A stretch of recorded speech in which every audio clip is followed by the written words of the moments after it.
많은 분들이 그래서 저한테 오실 때 눈이 자꾸 감기는데 주로 햇빛을 볼 때 더 심해요. 눈이 부셔요. 또는 얼굴에 통증이 있어요. 또 두통이 있어요 오시는데요. 이런 것들이 사실 눈꺼풀 연축과도 관련이 있는 증상들입니다. 안녕하십니까. 신현진의 신경안과 건국대학교 병원 안과의 신현진입니다. 오늘은 제가 여러분들 눈꺼풀 연축이라는 병에 대해서 가지고 나왔는데요. 한번 어떤 병인지 한번 쉽게 한번 소개를 해드려 보겠습니다. 이런 적 있으신가요? 혹시 이렇게 눈꺼풀을 뜨고 싶어도 감기거나 내 눈을 뜰 수 없을 때 하고 눈이 깜빡거릴 때 주변 사람들이 너 왜 이렇게 자꾸 눈을 깜빡거리니? 라고 묻기도 하죠.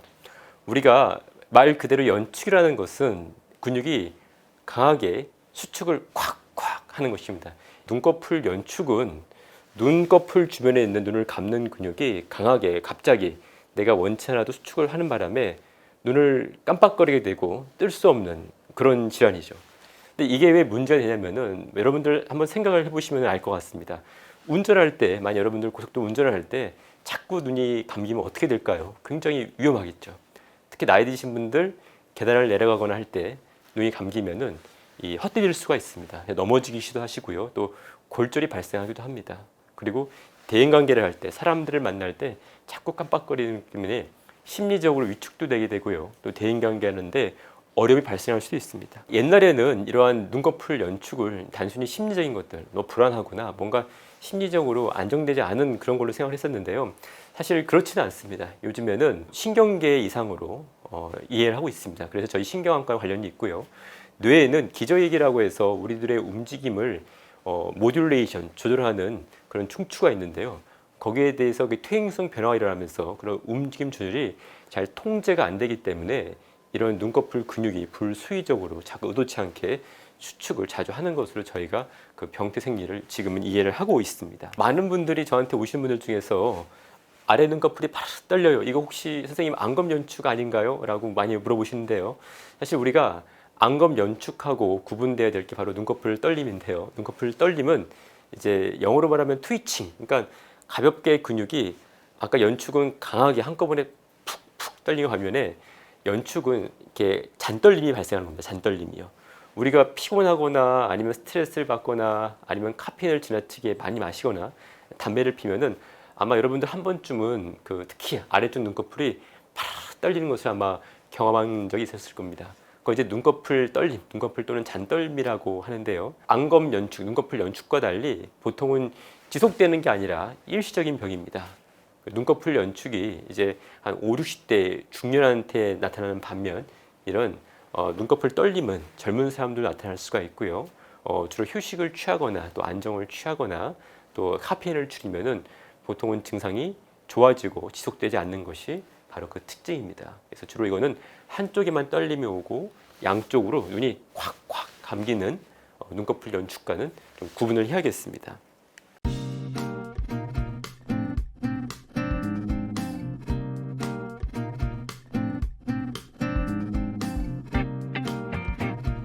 그래서 아까 말씀드린 것처럼 5, 60대 중년에서 눈꺼풀이 감기는데 동시에 이런 햇빛을 볼 때 눈부시고 아니면은 그런 운전 중, 이런 운전할 때 햇빛을 많이 보게 되죠. 이런 거에 대해서 악화되고 스트레스 악화되고 두통이 있거나 눈에 통증이 있거나 그런 게 있으면은 내가 혹시 눈꺼풀 연축이 있지 않나 한번 의심을 해봐야겠습니다. 먼저 안과에 오시면은 저희가 바로 눈꺼풀 연축을 진단하지는 않고요. 먼저 눈에 대한 검진이 선행돼야 되는데요. 그 이유는 이것입니다. 눈에 눈썹이 찌르거나 아니면 눈꺼풀 테두리 염증이 있는 눈꺼풀 염증이 있으면은 이것도 역시 눈을 자극할 수 있기 때문에 눈을 자꾸 깜빡거리는 원인이 되게 되죠. 그래서 이런 것들을 먼저 안과에서 배제를 하고 눈에 대한 특별한 질환이 없이도 계속 눈꺼풀이 깜빡깜빡거릴 때 저희가 진단을 내릴 수가 있습니다. 치료는 저희가 가장 많이 하는 것은 이제 바로 보툴리움 톡소, 우리가 보톡스라고 알고 있는 보툴리움 톡신 주사 방법인데요. 많은 분들이 이거는 혹시 피부과에서 주름필로 맞는 게 아닌가 하시는데 사실은 그렇지는 않습니다. 1990년대에 캐나다의 안과 의사가 먼저 눈꺼풀 연축을 치료하기 위해서 만든 게 바로 이 보톡스 주사죠. 그래서 사실은 이거는 눈꺼풀 연축, 이 병을 치료하려고 맨 처음에 나오는 약이고, 그래서 이제 2000년대 들어서부터 피부과에서 주름을 피기 위해서 응용한 것이라고 보시면 되겠습니다. 보톡스는 가장 안전하고 기본적인 치료인데요. 단점은 효과가 한 3개월 정도 갑니다. 그래서 반복적인 주사가 필요한 게 하나 단점이라 보시면 되겠습니다. 만약에 이게 이 보톡스를 맞아도 차도가 없거나 아니면 효과가 적은 분들은 이 수술적인 요법을 시도할 수 있는데요. 수술은 먼저 하는 것이 아니라 보톡스를 해도 효과가 없는 경우에 저희가 시도를 하게 되고요. 이렇게 눈을 감는 근육을 외과적으로 저희가 절제하기도 하고요. 예전에는 사실 지금은 잘 시행되고 있지는 않습니다만은 눈을 감는 근육, 이런 근육들의 분지하는 신경들을 하나씩 끊어주는 그런 수술도 있었지만은 이런 수술은 좀 위험할 수 있습니다. 저희가 신경을 잘못 끊게 되면은 이제 얼굴 마비가 오게 되죠. 그렇기 때문에 사실 더 이상 이런 수술은 많이 시행되고 있는 보편적인 수술 방법은 아니라고 보시면 되겠습니다. 그 밖에도 저희가 보조적인 방법으로는 이런 틴티드 안경, 색깔 있는 안경, 특히 이제 블루라이트를 차단할 수 있는 이런 안경이나 안검 연축이 있으면 눈이 건조해지는데요. 그래서 저희가 이렇게 인공 눈물을 또 처방해 드리기도 합니다.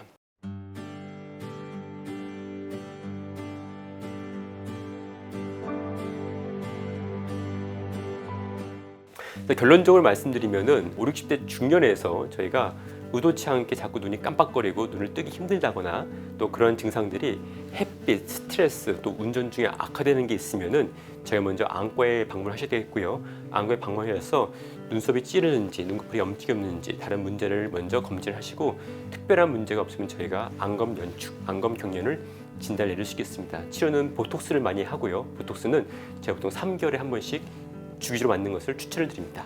감사합니다.